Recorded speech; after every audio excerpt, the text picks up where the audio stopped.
Lewis, where we so often see quick laps. Similarly, when the dawn is just approaching, when you've still got the cool of the night, softer tyres, more charge in the engine, particularly for the turbocharged cars, and the drivers then, again, that's the second happy hour. They find a lot of pace there before the track really starts to heat up and they start to have to put on the harder tyres once more. Absolutely. Well, tyres, I wouldn't say they love to be cold, but in racing scenario, they kind of do. That is the case. The colder the track is, the colder the tyre is. Obviously, the less friction and such.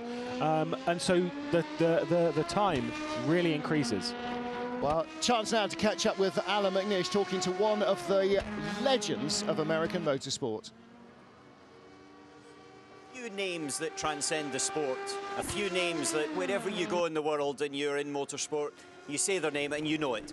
And one of them is the next gentleman I'm going to speak to, is Mr. Roger Penske. We think of him as NASCAR Championship team owner, Indy 500 winning team owner, IMSA Championship team owner, but not many people, I think, will know that he cut his teeth as a racing driver, and also 1963 at Le Mans. Mr. Penske, can you tell us a little bit about your time at Le Mans back in the 60s? Well, Alan, number one, it's great to say hello to you as a champion at Le Mans and a great racer here many times. We've had a chance to meet you racing in the U.S., but what an iconic race.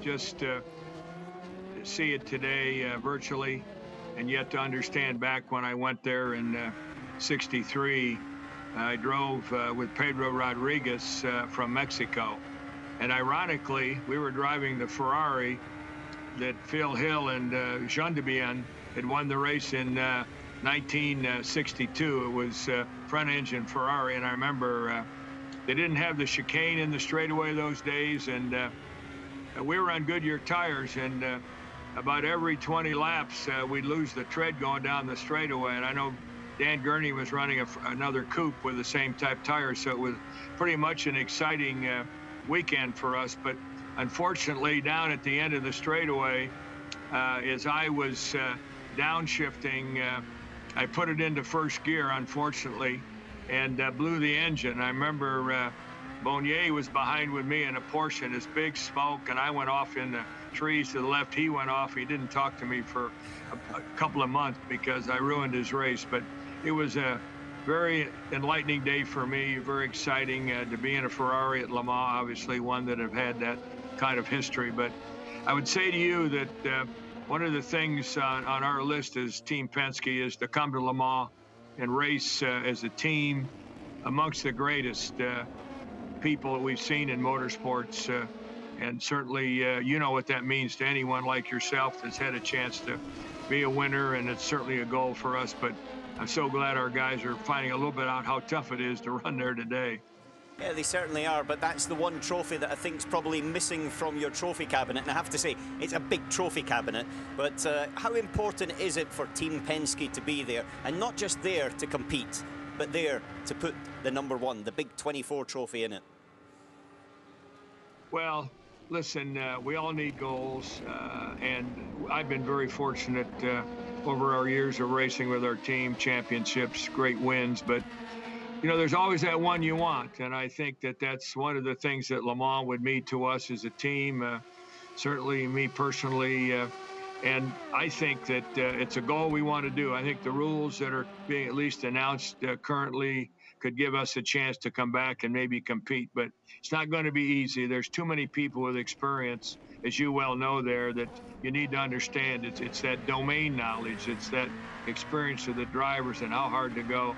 That is back to our thing that we all know so much about. It's about reliability. So we have to be ready to do that. And I was thinking today, I'm in Indianapolis today, getting ready for our race at the Brickyard, and say this would be a great place. I was going around the Formula One track there. So wouldn't it be great to have a 24-hour race at Indianapolis? So maybe you can help me get one here, Alan. You think we could try? Well, I remember racing in Detroit when you put on the IMSA race in Detroit, and that was a fantastic event. So I'm pretty sure if you did it in Indy, then it would be absolutely stunning round about there.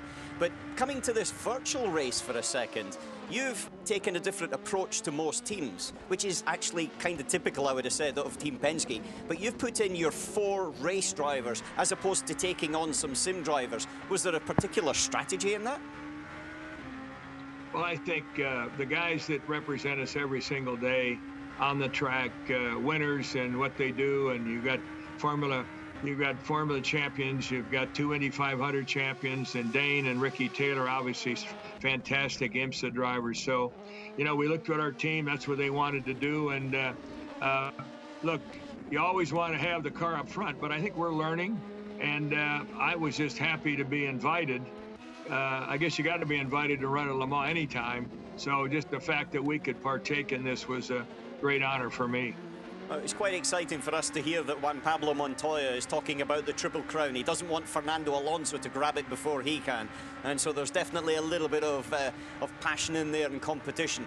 But I must say, from my point of view, having Penske thinking about coming to Le Mans is a fantastic thing, because I know personally how difficult it is to fight against you, what the competition's like, and how much you drive a team forward from our races against each other when we were racing in the American Le Mans Series in the mid-2000s. So I think that spectacle will be absolutely incredible. Between now and then, though, you've got a few races coming up in the American Series that I'm sure you want to make your mark on as well. Well, we've got, you know, we're right there. We've won 4 races in NASCAR already. Really a strong start there. Dixon had a better car, did a better job at the first IndyCar race. We finished second and third. But, you know, overall, it's going to be a tough season. We all want to go back racing with fans. It's unfortunate, the COVID, the pandemic we're dealing with on a worldwide basis. But, you know, people in racing, it's amazing. Alan, you know it. You know, we can pivot, we can support, we can do what's necessary for our teams and our people. The most important thing I want to say to your people who are watching this: be safe, be healthy, support people that might not be as fortunate as you are in life, but these racers are the best, and I just can't wait to get back to see the fans in the pits, our sponsors, and people who make a difference. I'll amen to that, that is for sure.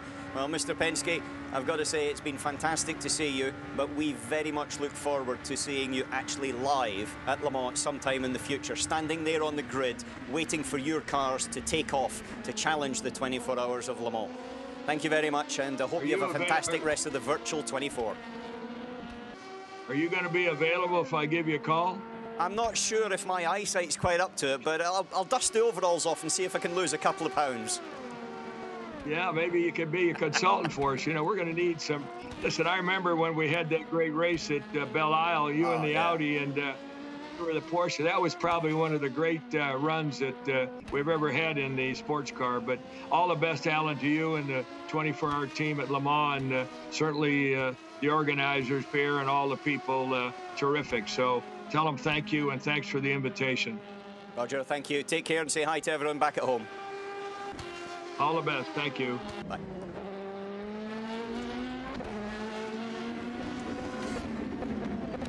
All right, there, thanks. Where'd you get this hair? Thanks so much. Bye.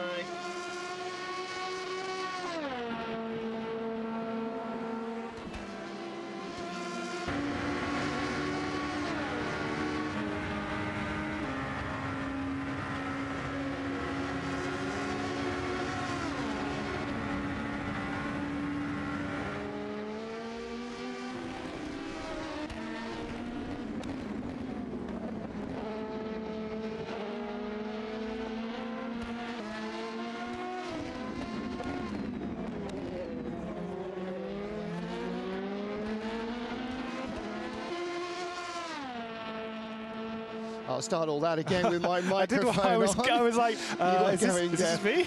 Yeah, Roger Penske, 83 years old, and with more energy than any 4 20-year-olds you want to put in the same room with him. It would just be phenomenal to see Penske back.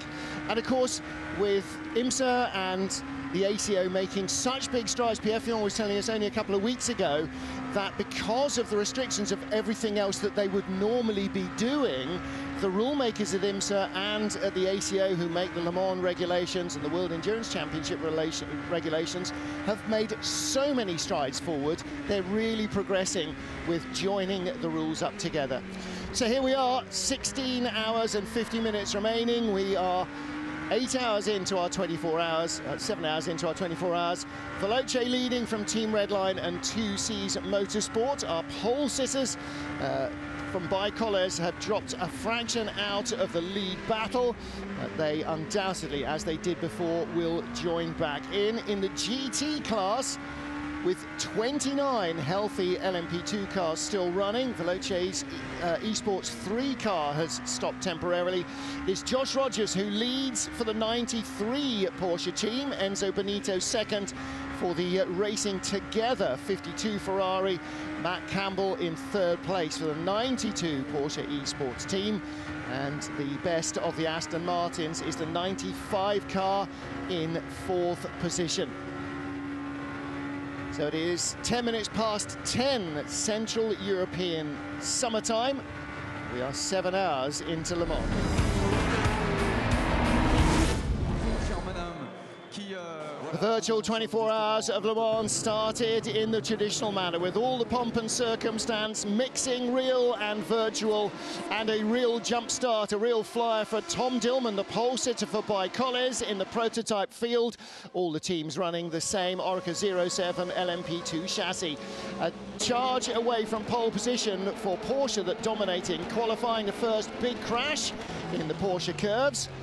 And then battles all the way through the field with cars tangling. Fernando Alonso's FARB prototype car taking out a Porsche, and that would have repercussions later on. Battles in the LMP2 class were fast, furious, and very tight. Trouble for the number 7 Toyota. Jose Maria Lopez starting that car and fighting its way up the grid with a 3 Pro 1 Sim Racer lineup. Tom Dillman battling to stay in the lead of the race after being handed a drive-through. Trouble then for Roger Penske's team, and whoa, what was this going on in Simon Pagenaud's house? His steering wheel on his rig had broken. He already had one on standby that he'd borrowed from a friend, plugged it in, got going again. Safety car was out temporarily, and the race then got back underway in beautiful late afternoon French sunshine. Well, the 3Cs Motorsport team fast and saving fuel all the way through. 2Cs Motorsport team, beg your pardon. But again, trouble in traffic for some of our drivers. LMP2 cars having to be cautious, maybe a little more cautious, working their way through the GTE field. Romain Grosjean's Corvette team and the Mahler Aston Martin team battling with Porsche and Ferrari. Then contact, always an issue. 99 getting tagged in the incident there that it was no part of. Regular part of strategy, of course, is how you deal with your fuel stops, your tyre changes and your driver changes, and also how you recover from adversity. And the Bicolores team recovered superbly from adversity, driving their way back into the lead of the race in the late evening sunshine. But more trouble was to come their way, running deep in Mulsanne and giving their rivals at Redline a chance to come back. This was the lead 3 car. Stoffel Vandoorne in third place, trying to insinuate himself between Gregor Houtu in the number 20 Team Redline car and the number 4 Bicolores machine, which was driven in the lead of the race. Then Catherine Legge, making a mistake, rejoining in the middle of the chicane, clattering into the Romain Grosjean Corvette that was on an outlap. This was after the race restarted following a crash and a red flag, a server crash and a red flag that allowed Fernando Alonso's car to be put back into the race after a computer glitch had left them with no fuel and forced to leave the pit lane. And just a few moments ago, a car that had dropped out of the lead, the number 4 Bicolores car, then also dropped out into the side of the track. Tom Dillman has now taken that car over in the pits. So it is safe to say it has been a busy 7 hours so far. Night is falling fast at the Circuit de la Sarthe Virtuelle. 16 hours and 45 minutes remain. There should be around 7.5 hours of proper darkness. Running this race in midsummer means that you get the least night for your buck, unlike the Daytona 24 hours, where it's about 12 hours of cold, damp darkness and 12 hours of daylight. Martin Haven, sim racing expert Lewis McGlade, and Alan McNish, your commentary team at the moment. We too will be, like our drivers in the race, running in relays. And so far, Lewis, I think this has produced as much good racing as anybody could possibly have hoped for. It has answered a few questions and left us with probably more than we came into the race asking.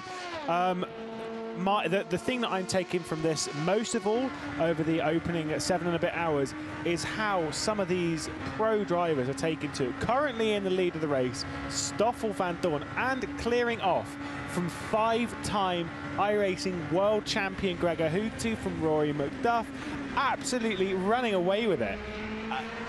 I'm speechless. His pace is impeccable. His consistency is all there, and he is keeping well in control of the tyres, well in control of the car, and considering, you know, his time, he does Formula E, does Formula 1, you know, he's done all that stuff in real life. Endurance racing's not really too much on his resume. Comes here in traffic, he's absolutely fine. Yeah, he's only started Le Mans once, that was last year, Alan, but as you say, you know, Formula E racing, the drivers are so busy mentally, and we've got Stoffel going like gangbusters. We've got fellow Formula E racer Ollie Rowland also really performing absolutely at the top level against the sim pros.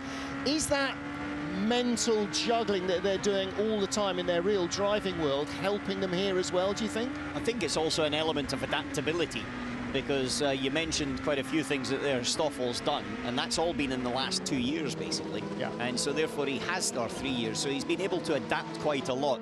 He definitely has got a very strong mind, that there is no question, and he works very hard at whatever he does. He doesn't want to finish second.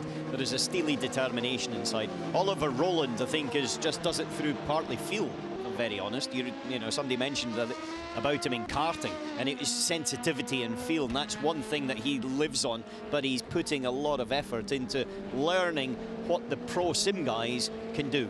Yeah. And, you know, he's adapting to that as well. Some will adapt to easier than others, but the reality is that what Vandoorne's doing, I think, is a pretty stunning job, as you said. Absolutely stunning. I will say one thing about Stoffel Vandoorne. Those of you that have been in sim racing for a long time, i.e. a decade, will remember 10 years ago that Stoffel Vandoorne did take part in the sim racing scene. Everyone's like, oh, who's it? Oh, he races in this, that, and the other.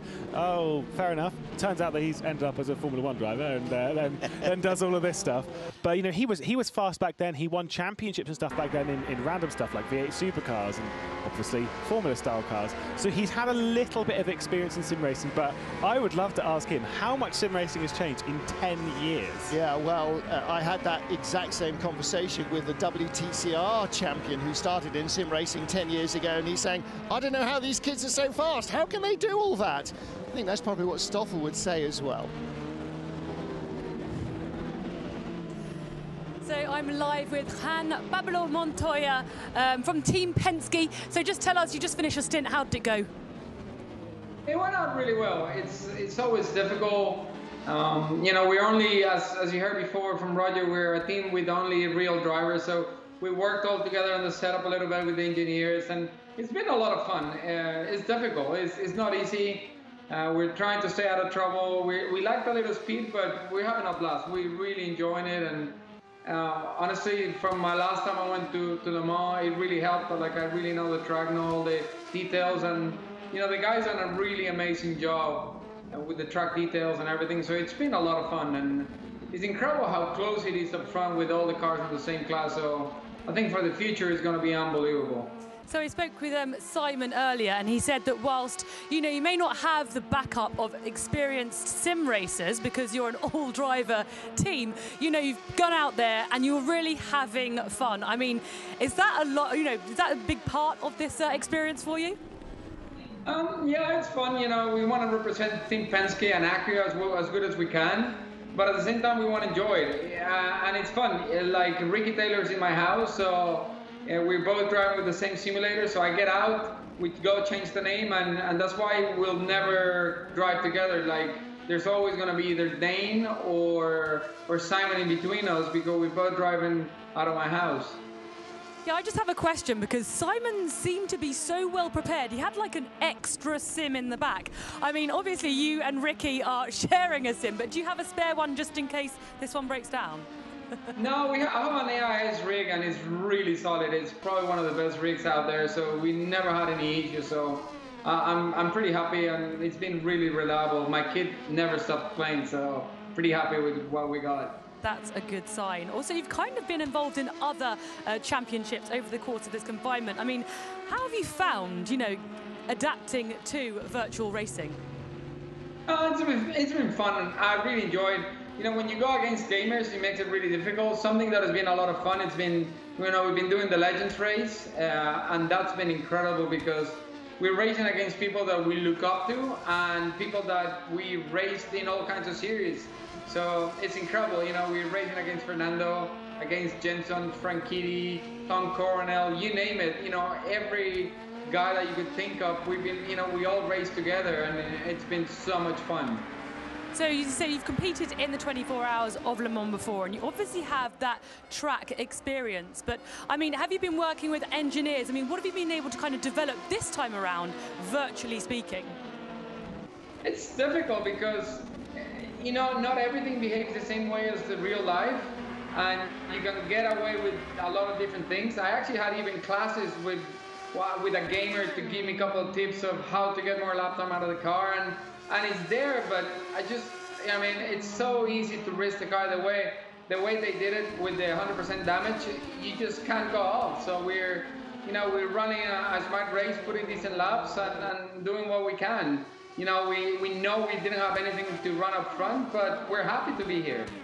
I mean, you're such a flexible driver. You've competed in so many different kind of disciplines and categories. I mean, what has it been like for you to take part in an event at home, like in your sim rig? I don't know where exactly you are in your house, but not in the garage surrounded by engineers, but you just, at home, kind of, tranquil. It's been fun. It's crazy. We were actually with the family grilling some chicken a little bit ago. So the grilled chicken, you got out of the car when it's been nice. And it's nice because as Rick is running here, we, talking a lot about the car, sharing a lot of things, and it's I don't know, it's crazy. It's going to be a lot harder for the engineers than for us. And one of the engineers just sent me a message and said, we still got 17 hours to go. I'm going, oh my God. That's the beauty of Le Mans. We've still got a lot of hours to go. Well, thank you very much for this interview, Juan, and good luck with the rest of 24 Hours Le Mans Virtual. All right, thank you very much, guys. Thanks. Juan Pablo Montoya, always a ray of sunshine. The most terrifying words in that interview for me: Ricky Taylor is in my house. What on earth was he thinking? There's got to have been a more sensible solution. And Ricky Taylor's in the house, and Juan Pablo's not even there watching what he's doing. More from Le Mans throughout the rest of the night.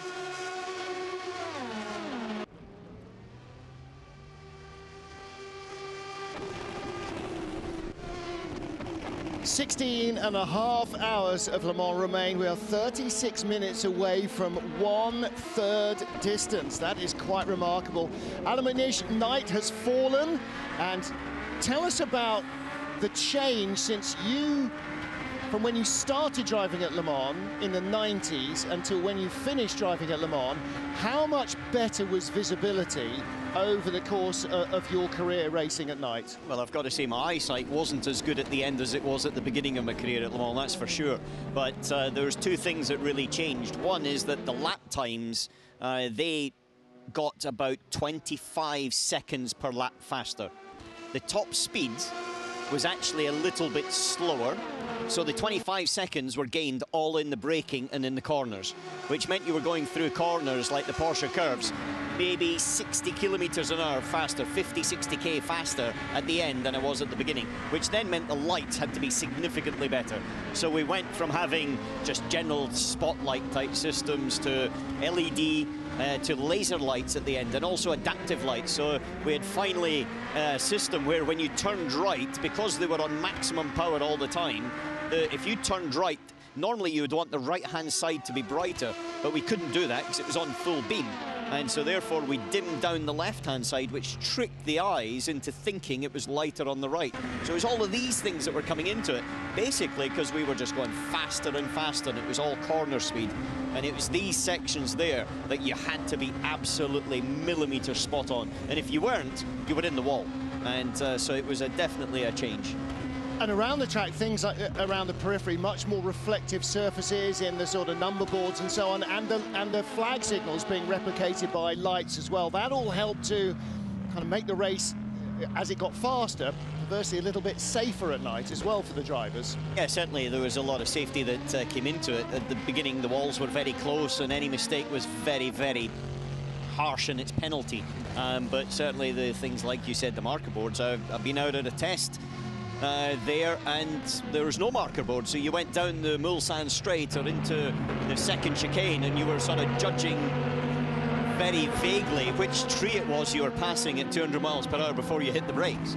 And so there was a lot of adaptations going forward, that the circuit evolved as the cars and technology evolved, and then utilised the technology with regard to the safety systems and everything else. And so I would say we all grew up together. But right now, seeing this, and as it dips in darkness, just for a little thing there, by the way, when it does get dark, your eyes lose about 3% of their ability to focus. And especially when you get situations where you go out in the dark, as we see right now as the Rebellion's overtaking, going down the straight where it is dark, there's no ambient light around, to going past the grandstands. So any pilots out there will know you never actually, at night time, look at lights, because it takes a long time for them to refocus afterwards. So there's a few tricks like that that we would always maybe just try and keep in our harmony as well. Watching the battle for 5th place, we were just looking at our top 3 in the GTE class, and this is a little bit, Lewis, of probably for you as much as for me, of curtain twitching, looking at what people's rig setups, what the rooms look like. Notice when we're looking at Gregor Hutu, he's got like a giant beanbag in the background, so he's going to get out of his rig, lie down on that and catch a little bit of rest, or a few Zeds maybe, so he's ready on standby to get back in the car. So it's really fascinating to see the different setups, you know, some bigger, some smaller, but all just as committed to this race.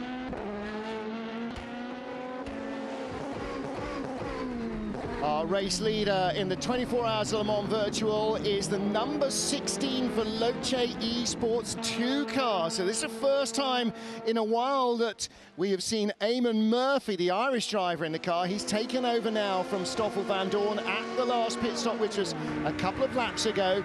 We've now completed 110 laps of the 13.6 kilometre Le Mans circuit.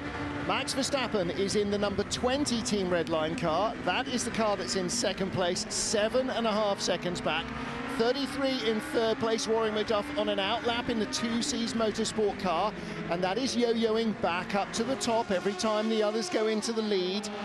I don't know how long it's going to be before they start back timing that and try to figure out that they want to be yo-yoing back up on the very last lap and not having to go into the pits on the very last lap, but that might be a long way away.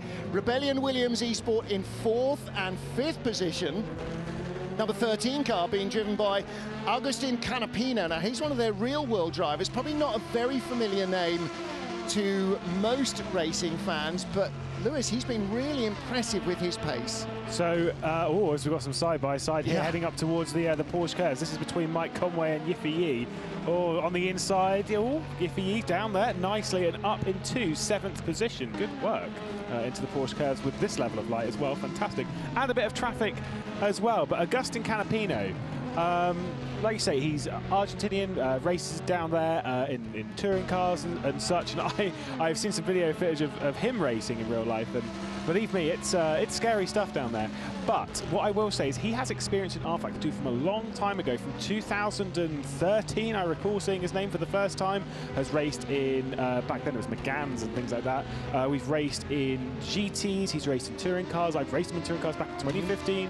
He's got a decent amount of sim racing experience, so it's no surprise to see him coming in here to me and seeing him very much on the pace. He is one of the more experienced pro drivers. Well, he's a multiple champion in the Argentine National Touring Car Championship, TC2000, and then Super TC 2000. In fact, one of the drivers who has beaten him in the championship title, Jose Maria Lopez, another one of those who's beaten him in those championship battles, Esteban Guerrieri.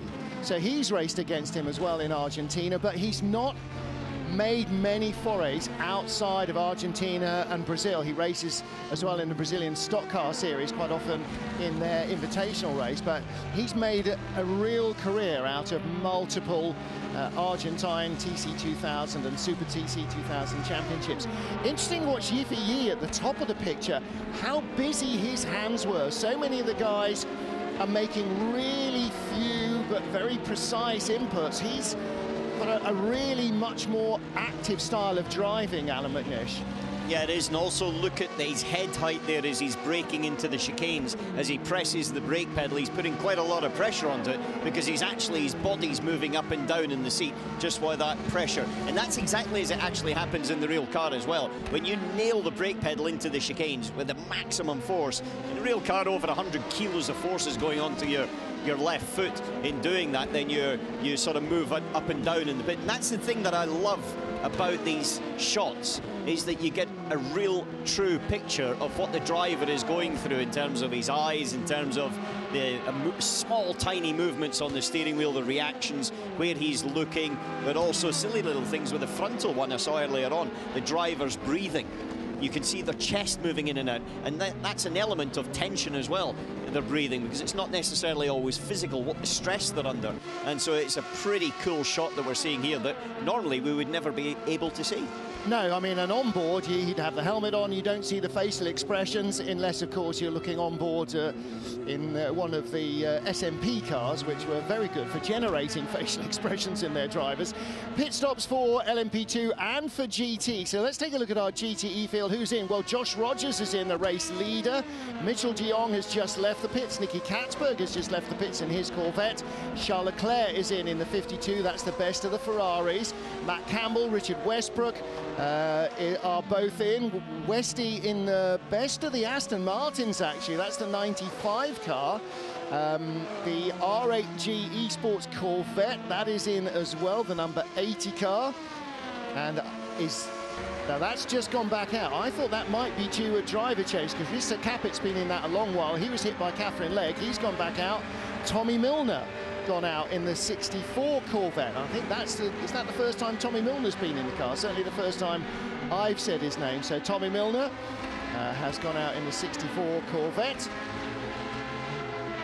Yeah. And interesting, of the regular Corvette team, Ollie Gavin is not part of it. Now we've got a problem here for our Ferrari. That's our race together Ferrari, isn't it? Was that slowing down and then picking speed back up again? That, I believe, is that's Charles Leclerc in the top right hand side. Yeah, so that was the top place Ferrari, and he's just come out of the pits. He spun. Oh, yeah. Right, this is the replay. There we go. Yeah, I'll get there eventually. I will say with him, because he's literally just got in the car on that pit stop. He took over this car. Not an ideal way to begin your stint. Of course, grip levels are different at this time. You've not been in the car for too long. You've literally, much like in the real world, you have to figure out that where the grip is as you're coming through, guessing it on the first lap and sort of figuring it out and thinking, where's the grip going to be? So I'm live with Catherine Legg from Car 50, the Richard Mille racing team, the all-female racing team, taking part here in the 24 Hours Le Mans Virtual. Firstly, Catherine, you made a small mistake in your last stint, well, small one. You made a mistake in one of the chicanes. Can you tell us what happened? Yeah, it was a huge mistake. Actually, I'm very sorry for what happened. I just didn't see the car coming. I saw the end of the line and I went, and it obviously wasn't the end of the line. As you can see, I'm working with one monitor and limited resources here, and I'm very new to this sim racing stuff, so no excuses. I apologize, but I really didn't see him, and obviously in real life I would never do anything like that, and I've kind of been vilified for my sim racing skill, which I apologize for. Oh no, don't show it again, I'm so embarrassed. Well, I think, apology accepted. Here's your crash in slow motion. I don't know if you can see it, but yeah, you did say that you maybe are lacking a bit of esports experience in comparison to some of the other drivers. I mean, how have you been preparing? How many hours have you been getting in the rig prior to this 24 hours of Le Mans Virtual?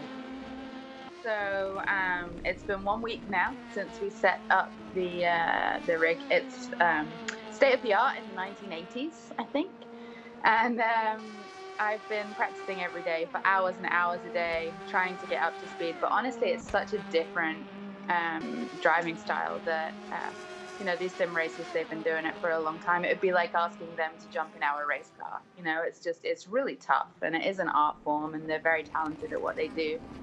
And it also very much depends on, you know, what kind of rig you have, because I've driven lots of simulators that feel like real race cars that you can do setup changes on that I notice, and so it's very different. And we're out here trying to have fun and be, you know, just show our faces, get ready for Le Mans. The most important thing is the getting ready for Le Mans part. The team have been fantastic. They've been working day and night with preparation and helping us with everything. So can't say enough good things about working with not only my co-drivers, but also the Simutech team who are running the car for Richard Mille Racing. And it's made me want to get out on track at Le Mans even more than I did before.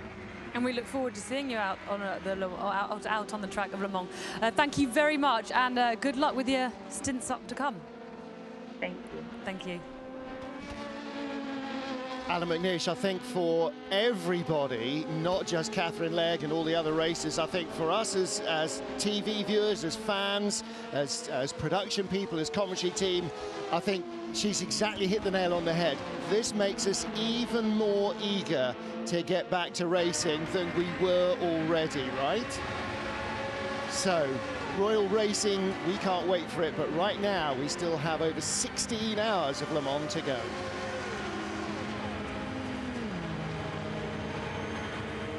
Look at Charles Leclerc in the inset. He was the best placed Ferrari. He's got real problems, hasn't he, Lewis? He's reaching down on his right-hand side, not for a drinks bottle, for the keyboard. He's on team viewer to the team. What am I doing? What's going wrong? What do I need to do? He's in a major panic and trying to figure out what's wrong with the car, what's wrong with his sim, what's wrong with his rig, and keeping out the wall. Yeah, what's happened is he's just received, on the run down towards the first Mulsanne chicane, he's received two fairly large, what we call slowdowns. It's basically the game is effectively freezing. Now, this is very dangerous because basically, here we go. Oh, no, we're not replay of a very different thing. This is one of the Toyota. Oh, that's a hit. Yeah. Which one was that? That would be the end of the race in the real world for a Toyota. It was Conway. Mike Conway in the number 8 car. No, number 7 car. Yeah, he's now in the pit lane after that. Luckily, it was on the way into the Porsche curves. There is Mike in what I believe is his first ever sim race. I've been told so. He did some of the practice races because he's very short indeed on sim racing experience. And actually, let's just point out, what are the roots of rFactor 2, the platform we're using? It's essentially rooted in rFactor Pro, which is a pro simulator program which lots of teams use to train their drivers, to work on setup, to learn circuits. And this is the consumer version, basically, developed from that. In a basic sense, yeah, it's fairly similar in certain ways. From where we are now to where rFactor Pro is, we're in radically different territory. Yeah, of course, yeah. Where things started, maybe not so much, but now wildly different. You compare this game to when it first came out back in 2013. It's massive different then. Obviously, times change, and you know, to become more of a consumer model, As you say, like things almost get simplified, things get more complicated in various other ways. For example, in R-Factor Pro, you don't need car models. You've just got 2 tyres that just spin around. That's it. If you ever see one of those videos where you think, oh, there's just 2 tyres driving around this circuit, that's R-Factor Pro. And in this, of course, we have car models and things like that. So you need to be able to race online. You need to be able to race all of this kind of stuff. But as a base, kind of that's where it comes from. When this game was built by ISI, it's now taken over by Studio 397. Marcel Offermans behind the scene there, who's been running things. Of course, the difference with them and some other sort of simulator games, they don't really do too much, or they not until recently, on the league side of things, on the series side of things. So everything was run through basically people thinking, oh, I want to run my own race. Will Panisi, who is one of the social media guys for, he used to do it for Force India. I'm not sure who he's with now. He runs GPVWC, which is like a big open wheel league. You've got Cameron Roger, who runs Formula Sim Racing, again, big open wheel league. You've got Jimmy Allison running the Virtual Endurance Championship. They're all basically doing this off their own backs for free. It's a phenomenal product, and it's really producing some fantastic racing here. And again, you can see Yippee Yee in the bottom of the picture, Geert van der Garde in the top. He obviously hasn't run out of races like Jan Magnussen has. A good battle between the two of them. What position are they battling for right now? Got to scroll right back up. Geert's in 8th and Yippee Yee is in 7th place. And there is just over 1.6 seconds between them. So that's a good battle on track. And Geert, he will know from the game and from his team exactly who he's chasing. The car ahead is for position.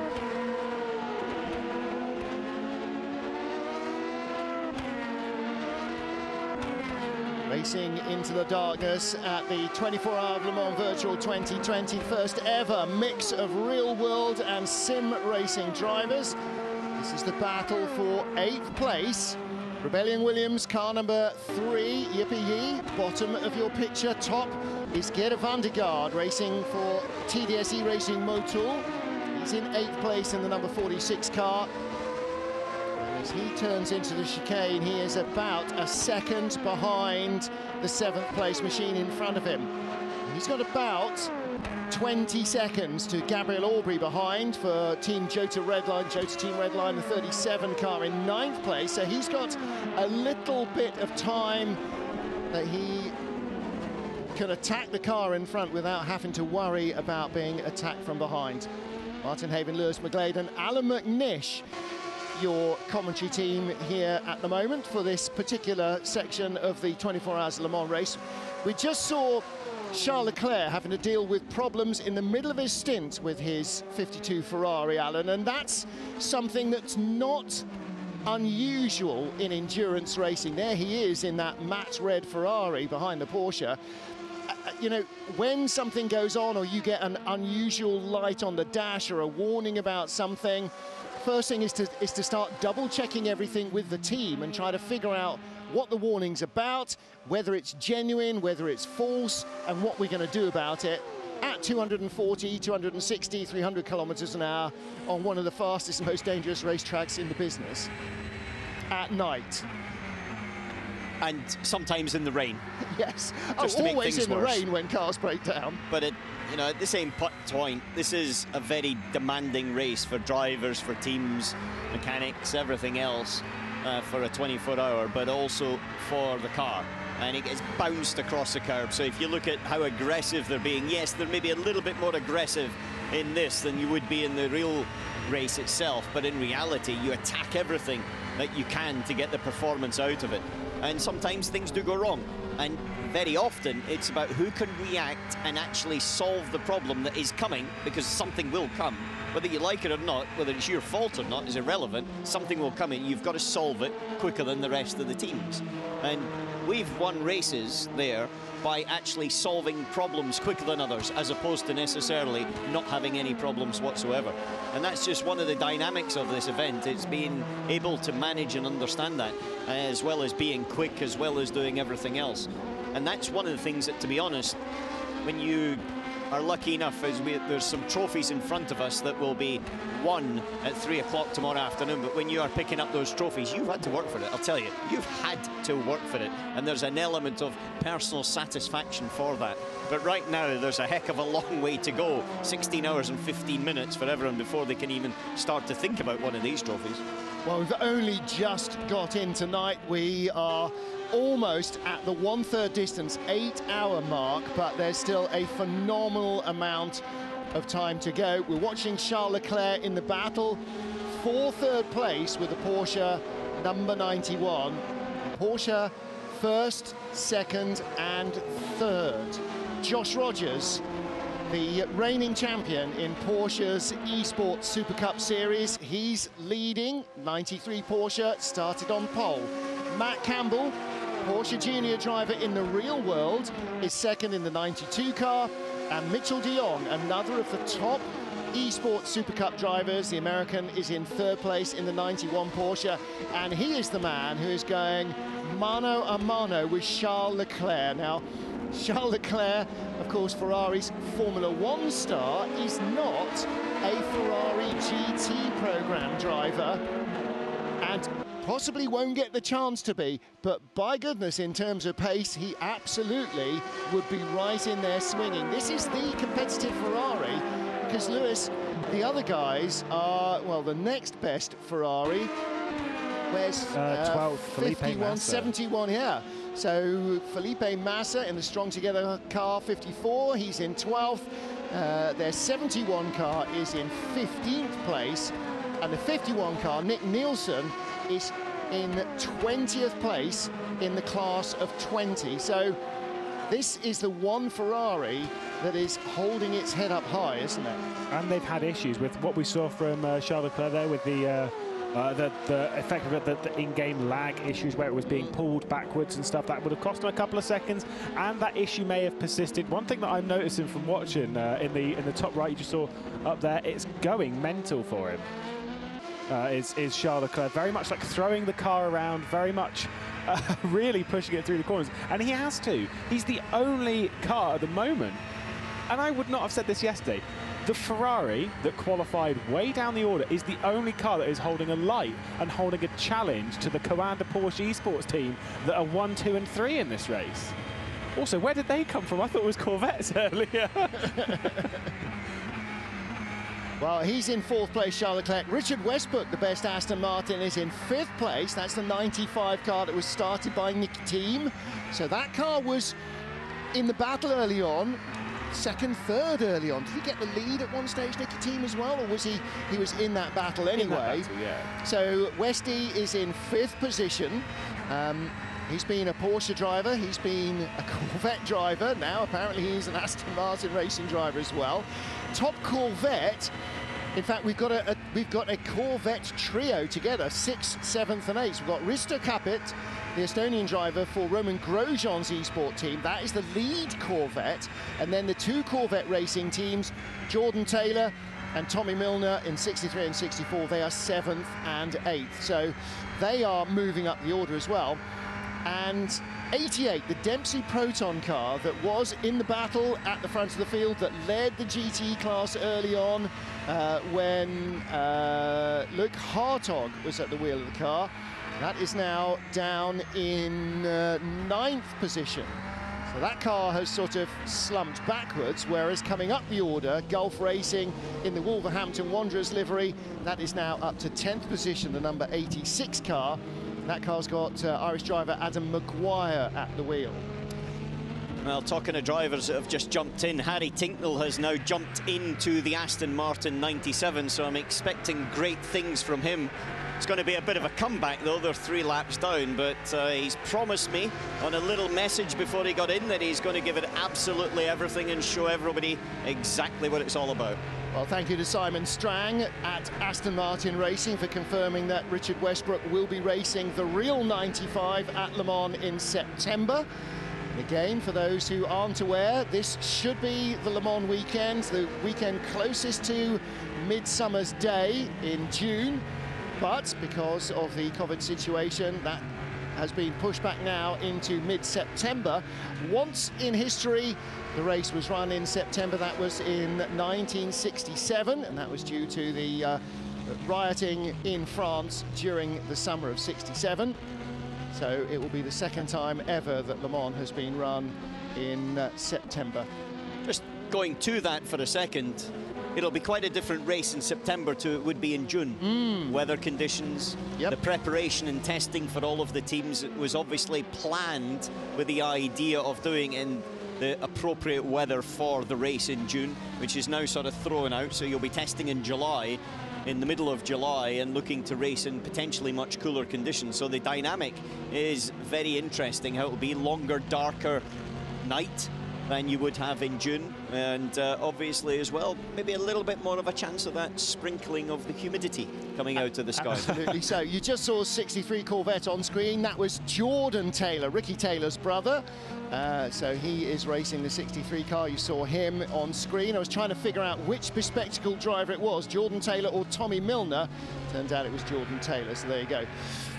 Actually, I talked to the guys at Goodyear about this, and they came up with a couple of really interesting thoughts. There's 2 or 3 things about September, and frequently the weather is pretty benevolent in September.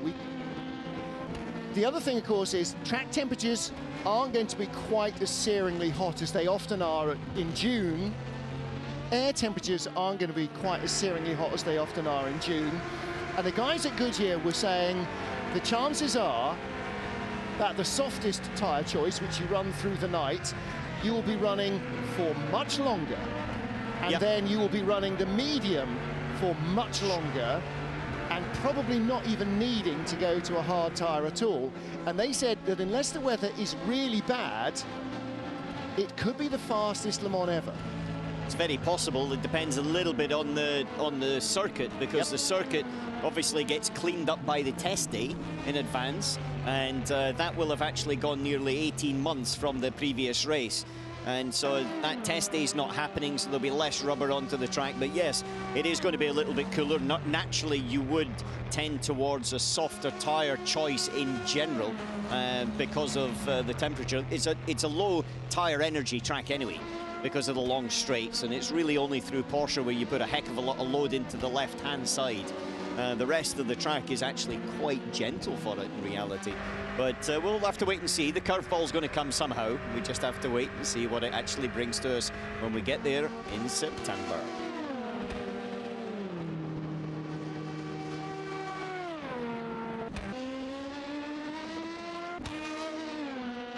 Looking here at the 97 Aston Martin, Charlie Eastwood has handed it over to Harry Tincknell. And it was Charlie Eastwood, in fact, who got dive-bombed in the Porsche curves half an hour or longer ago now by 3 LMP2 cars who are having that titanic battle for the lead. It was poor Charlie Eastwood who saw them hove, or probably saw one set of lights hoving up in his mirrors because they're all so close together. I'm sure he had no idea there were 3 coming.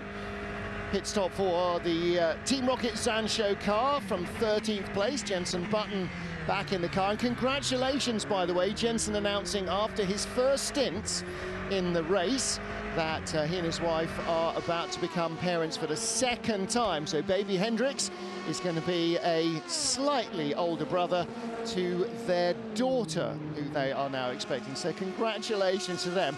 Not sure that we can necessarily count her as a Le Mans baby, but I'm sure we'll claim her anyway. Tatiana Calderon also for Richard Mule out of the pit lane. They've just had a stop. And the battle at the front of the GT class, still Porsche 1, 2, 3. Charles Leclerc hanging on in 4th. Richard Westbrook 5th in the 95 Aston. And this is Tinkerbell, Harry Tincknell in the 97 car. So that car recovering from early issues. And they are, how many laps has the leader done? 107 laps. They're 4 laps off the lead, as you said earlier, Alan, or in fact 3 laps off the lead of the class. Their next target is the Team Project One art car Porsche. Lawrence Herr is driving that car at the moment. That's in 17th place in the class, and he is 2 laps in front of them. So it's a long road to recovery, but they've got 16 hours to get there still, so stranger things happen at sea. Yeah, they've got to just keep on going and see where they get to. You know, that puts them on to just one lap off the lead if they're in that situation. So, you know, you never know. They've actually taken an interesting strategy here, because this is Tincknell's first run in the car, and it's dark, and that's a very difficult thing to do. Naturally, the lap times are generally getting a little bit slower right now, especially when you get traffic laps, because you can't just quite spot the apexes in the same way. And normally you want to get everybody through the car if you can, prior to going to dark, just so that everybody's aware of how the actual track feels. And once it gets very dark, you're fine again. Am I misremembering when he raced the front-wheel drive Nissan? Was his first stint in that not in darkness as well? Can't remember. Too old, too far ago. Lewis. I will say my first ever laps around Le Mans in R52, way before this build existed, by the way. We were running a 1991 build of Le Mans. This was back in 2015, I think it was. My first ever laps around this circuit were at night. And I remember we did the server then, we did another one on daytime. And I was coming up to Corvette. And I remember getting, I was like, where's the corner? Because I was used to the track at night. So I'm assuming he's done a lot of practice at night time, which obviously we can do on the sim. You don't have to, you're not restricted by, you know, how the track is in real life. Oh, that's a snap. That was Good a wobble. Hands. Yeah, Johnny Adam at the wheel of that car. And he's won this race in the real world with a fantastic, titanic last couple of laps battle just a few years ago. Yep. But that, I think, was a bit of a battle with the steering wheel of the car as he sort of floated it through, not necessarily always at the best angle, through Indianapolis and then into the left-hander before Arnage. Well, I'll be rooting for him as a fellow proud Leamington Spa resident. Fast hands from Johnny Adam.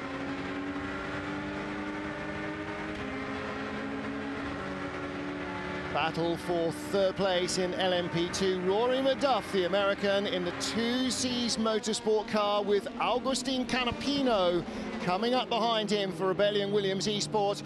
This has been a battle that has been building. They're now stuck behind one of the AF Corsa Ferraris, and this gives Agustin Canapino maybe a bit of a run at McDuff. He's been catching the 2Cs car, and he gets caught out as the Ferrari has to take the line, but McDuff wriggles wide in the final part of the Porsche curves, and Canapino is released again. He's been closing that gap down. They made their stop the last time on the same lap. So Agustin Canapino, hour and 38 minutes in the car, 2 hours 38 minutes of driving time for Rory McDuff. So he will be soon heading back out of the car again. What's the? It's 3 hours in 3 hours and 5 hours period. So he is out of the car this next time. We're not sure who they're putting into that car. Of course, Isa bin Abdullah Al Khalifa has not done a lap yet. Is quite off pace in that car, so they're kind of like trying to make sure they've got a buffer, that they're in a comfortable position before they hand over. I think he is taking over after Rory McDuff when he comes into the pit lane. Which should be quite soon. It actually should be, realistically, at the end of this lap. I'll just check for that for a second. It should be a 10-lap stint. I believe Canapino's also doing the same thing. We've got Eamon Murphy, Verstappen and Brzezinski all in the pit lane because they're doing 10-lap stints, but they were off-kilter because of what happened at the start of the red flag restart. So they're all pitting now.